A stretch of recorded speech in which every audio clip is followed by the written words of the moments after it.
Bueno, Jorge López, te saludo con muchísimo gusto. Nos hemos encontrado muchos años en distintos espacios y hoy, pues qué gusto recibirte por la experiencia que tienes en este tema pensionario.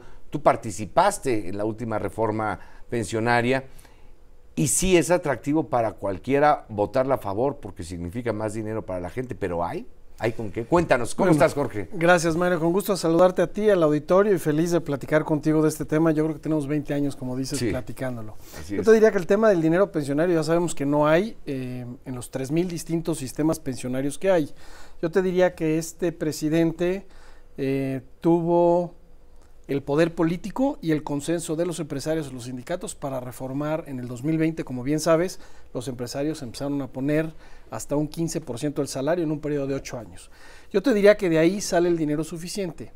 Lo que se pidió en esa reforma es que existiera una garantía para los trabajadores que tuvieran acceso a una pensión con las nuevas reglas que se pusieron en la reforma, para no repetirlo. Esa garantía se puso en 2 salarios mínimos desde el inicio. Sin embargo, acabó pasando con un salario mínimo. Ahí al final del día hubo quienes estuvieron rasurando dichos documentos. Yo te diría que el valor presente neto al 2020, cuando se hicieron los cálculos, sí alcanza con el incremento de los patrones para dar una garantía al 2020. Habría que hacer los cálculos de cómo le fue a las Afores con los incrementos chiquitos que ha habido del 1% en las aportaciones de los patrones y rehacer ese cálculo. Pero yo estoy seguro que Amafore y la CONSAR ya están haciendo sus números y yo te diría, en ese pedazo de la reforma no me preocupa mucho. ¿Qué es importante? ¿A cuántos mexicanos alcanza esta nueva reforma? Acuérdate que siempre la seguridad social la vemos en 4 dimensiones. ¿A cuántas personas alcanza? ¿Sí? Si es justa, si es suficiente y si hay el dinero para tenerlo, si es solvente. En el caso del alcance, pues habrá que ver esta reforma para quién es. Cotizas en el IMSS, ganas entre 7,500 y 16,000 pesos y te van a garantizar estos 16,000 pesos. ¿A cuántas personas estamos beneficiando? Yo creo que hay muchas cosas que se pueden reformar que mejoran el alcance. Ahora, hablando de bonos demográficos y rangos de edades en nuestro país, digamos, ¿cuándo sería ese momento en el que las finanzas públicas se verían más presionadas por la llegada de distintos sectores de la población a esa edad? 2040, pero es la ley del IMSS del 73 la que se ve presionada. El sistema de Afores es solvente en el sentido de que ahí está el dinero con la promesa que se dio. Y tú eres, digamos, dueño de tu propia cuenta y tienes una garantía que te da el gobierno federal. Si tú eliges jubilarte por el sistema de la ley 97 y ahora 2020, yo te diría que las finanzas públicas se verán muy poco comprometidas.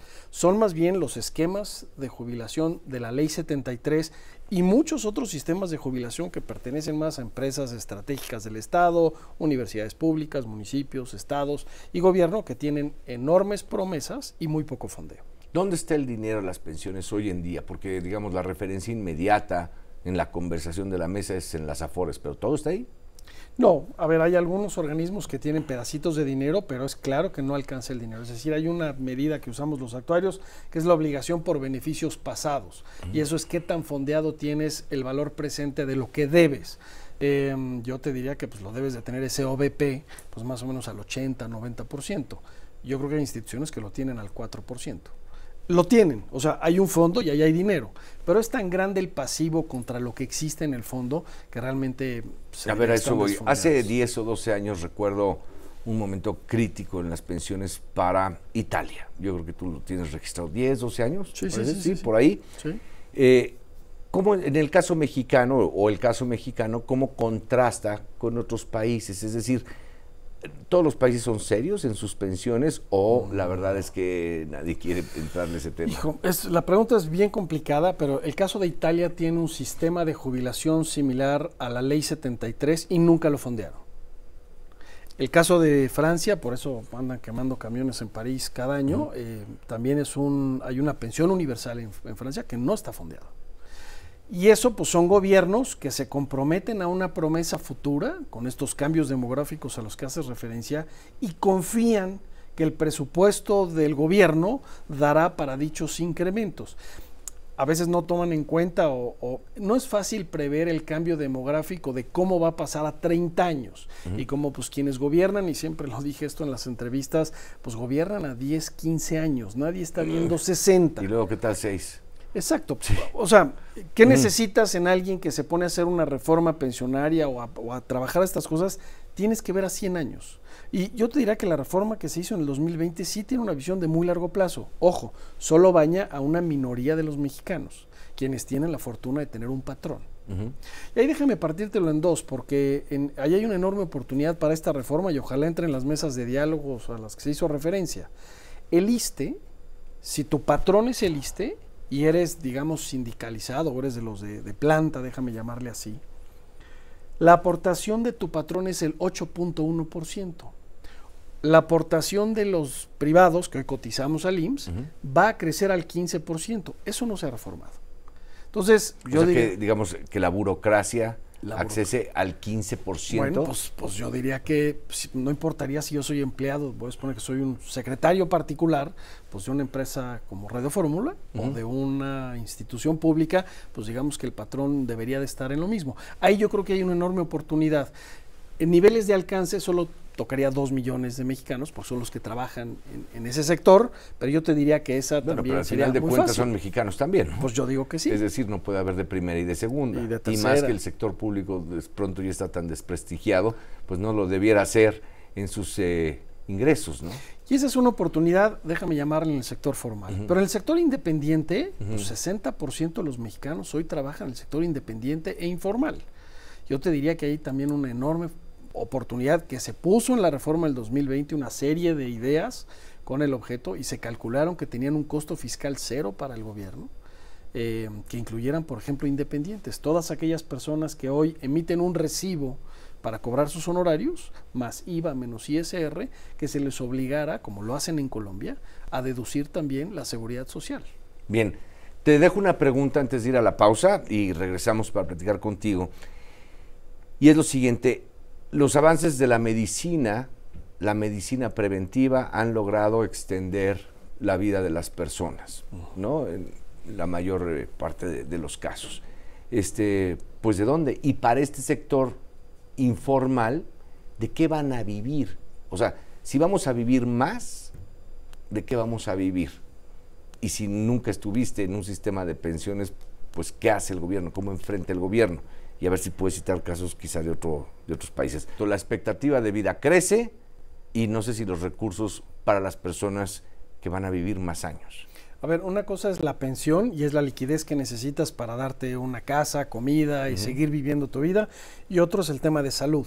Y el tema de salud se convierte el gasto más importante en un adulto mayor. Lo entiendo, pero lo que pasa es que cada vez vivimos más. Entonces las pensiones van a alcanzar para esos años adicionales, si lo puedo poner en esos términos. La esperanza de vida ha crecido, yo te diría que hasta el 2015, 2017. Y alguna vez platicamos hace muchos años donde yo te decía, va a llegar un momento donde ya no hay un incremento de la esperanza de vida porque no todos tienen acceso a la salud. A aquellos procedimientos que hacen que la esperanza de vida siga creciendo. Cuando primero hicimos el tema de la vacuna contra lo que sea, bueno, pues ahí crecimos la esperanza de vida como humanidad de manera brutal. Pero ahorita ya la esperanza de vida la tienes que incrementar con cánceres o con cosas mucho más complicadas.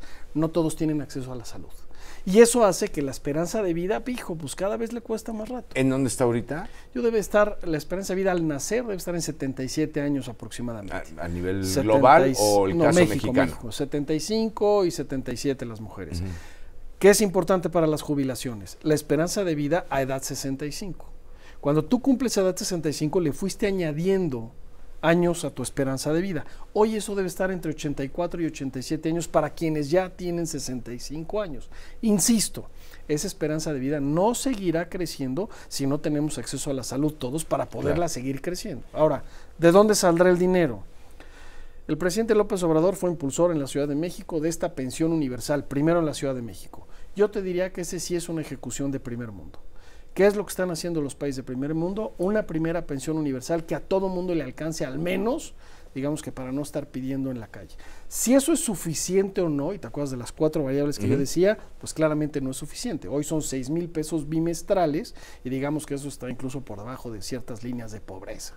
Pero, pues al menos ya está la intención. La cosa es de dónde sale el presupuesto para eso. Y ahí sí yo te diría que hay un enorme hueco que deberíamos estar llenando de alguna forma para que una pensión universal se alimente. Ahora, quienes además de la pensión universal tienen un patrón, pues ya hablamos del IMSS y del ISSSTE. Claro.